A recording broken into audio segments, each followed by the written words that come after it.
Ranger closed the door, didn't let them see. 21 points.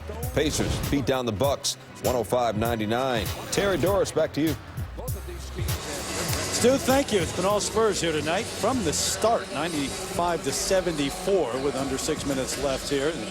Playoff race shaping up. Get you up to date on all the highlights and where people stand on SportsCenter as soon as we are done. Linda Cohn, Brand Weinstein taking you through there. The Heat and the Knicks Sunday preview, and bad news for the Giants as well. All right, we're talking about the Suns and if they can make a push to make the playoffs. Right now, they're a game out. They lose this further back, and they're in ninth.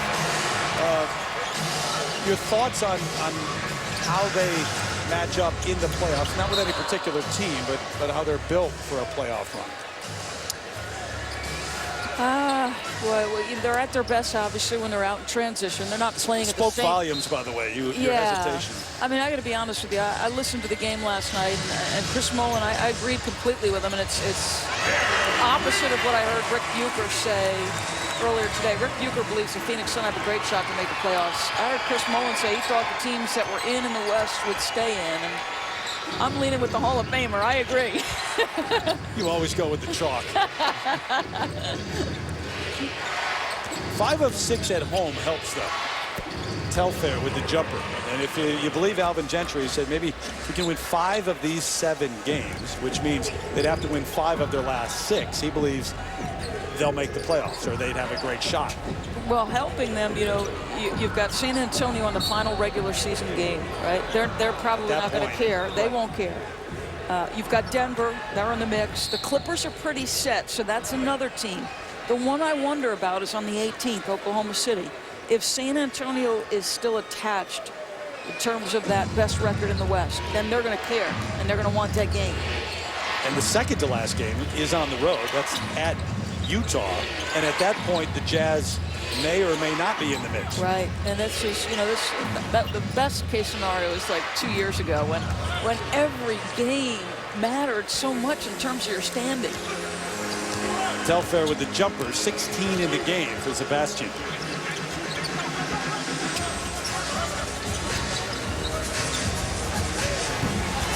Jackson's 3, no. Childress to Telfair.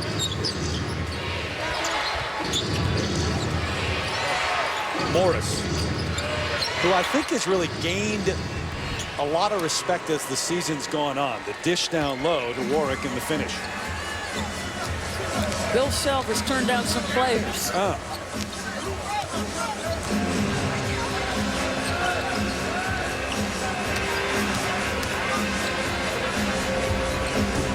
Anderson up and under. Here comes Sebastian again. Got it back after it was knocked from behind.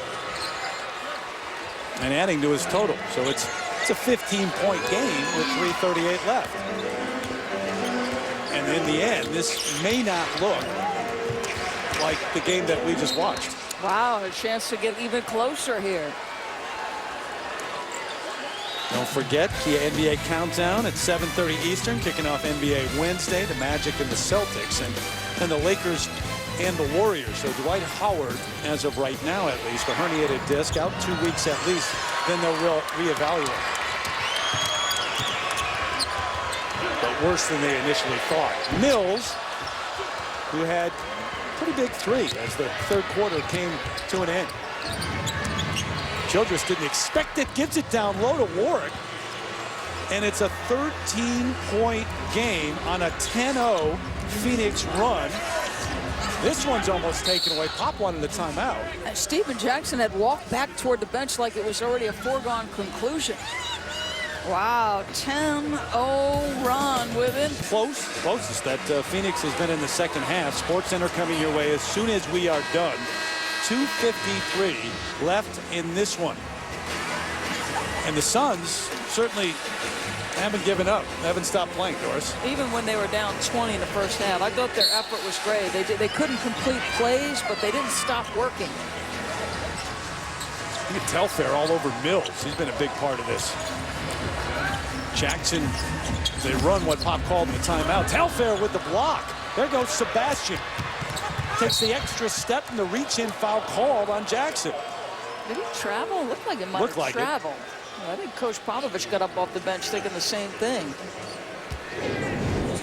But Patty Mills gets it blocked by Telfair, switches ends. Let's see.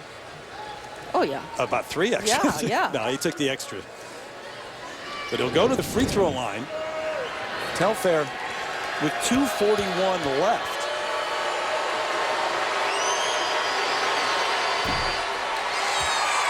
.77% free throw shooter. It's the second now. What a night for this guy. 18 points, 6 boards, 4 assists, 3 steals. He's played hard from the outset. And now they come with pressure. After the make, an opportunity to put the full court pressure on. It's a 12-point game. Hard to believe. Mills wide open for 3, and he hits another one. Stops the run. Telfair to the line again. And Jackson again on the reach. Hurt his hand in the first previous play. 12th straight time that San Antonio has hit the century mark against the Suns.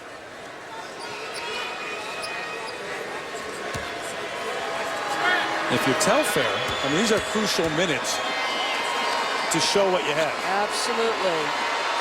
Yeah, I always find that interesting because you do build equity with your staff when you're given this kind of performance. It builds trust with your head coach.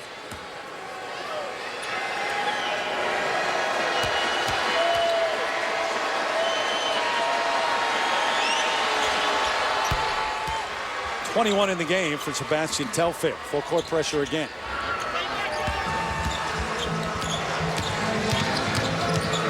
Neal able to bring it across safely. We approach the 2-minute mark here in San Antonio.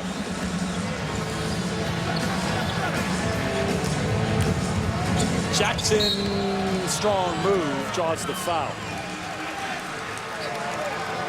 As they spread the floor, work the clock, and then aim the free throw. Warwick on the reach.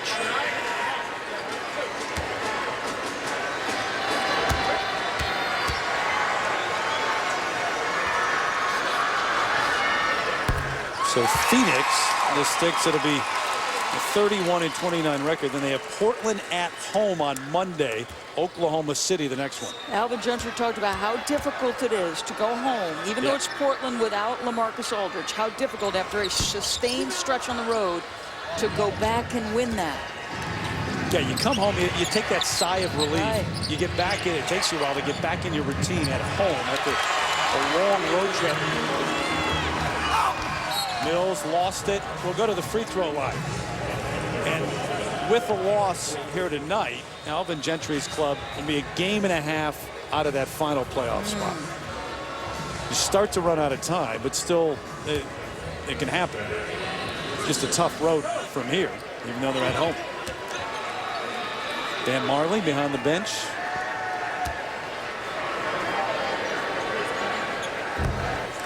The winning percentage of their remaining opponents was above 600. Yep. So, and by far the toughest remaining, despite those home games.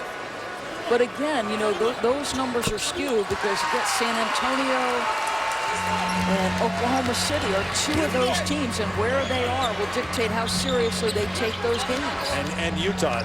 And Utah. Second to last game of the year. So it might be misleading, that winning percentage.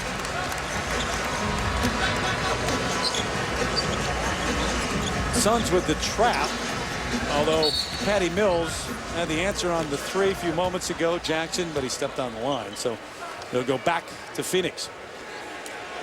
Interesting path for Mills too, from St. Mary's. Came into the league and then went back to Australia, was playing during the lockout in China, and then signed here in San Antonio after that season ended.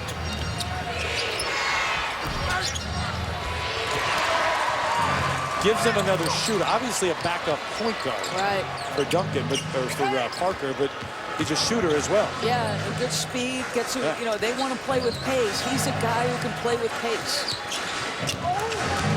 1 minute left.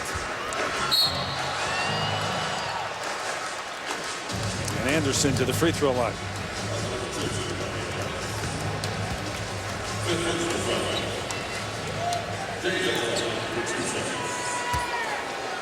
So on a night when Steve Nash played less than 6 minutes, and not because he was injured, but because San Antonio got out of the gate so well that the reserves went in, and at least at the guard spot never came out. Yeah, that's. I think it's probably a smart decision because it's a hard thing for him back-to-backs anyway. Once the lead balloons, you know, we've talked all season about the depth of Chicago, and obviously it's been crucial to their success.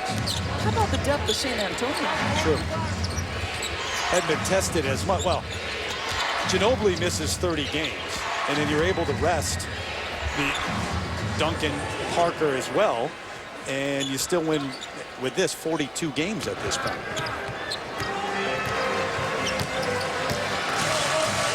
Wills will bring it out. So San Antonio started a game behind Oklahoma City, but the Thunder with a win tonight as well. Neal, shot clock running out, doesn't matter.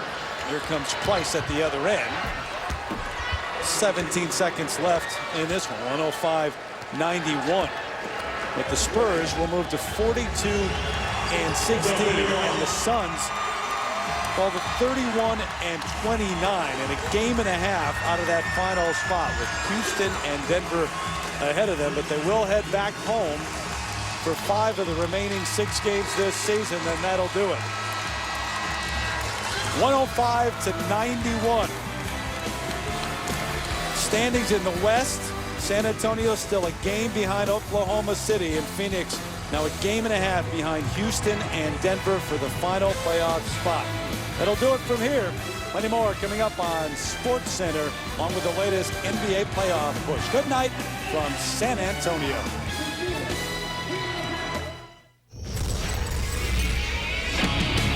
Good morning, good afternoon, and good night, Boston! This is Sports Center.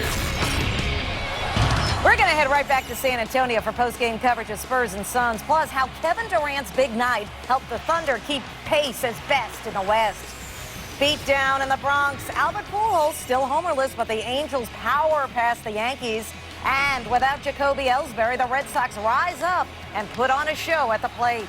It is long gone. Dustin Pedroia with an absolute bomb. It is gone! Home run, David Ortiz! Out west, why things took a turn for the worse for the San Francisco Giants. And on the track, racing under the lights in Texas, would it be Jimmy Johnson's turn to shine? Oh yeah, on the ice, all right. An overtime thriller in Boston, and the gloves were off at Madison Square Garden. Sports Center, why wait?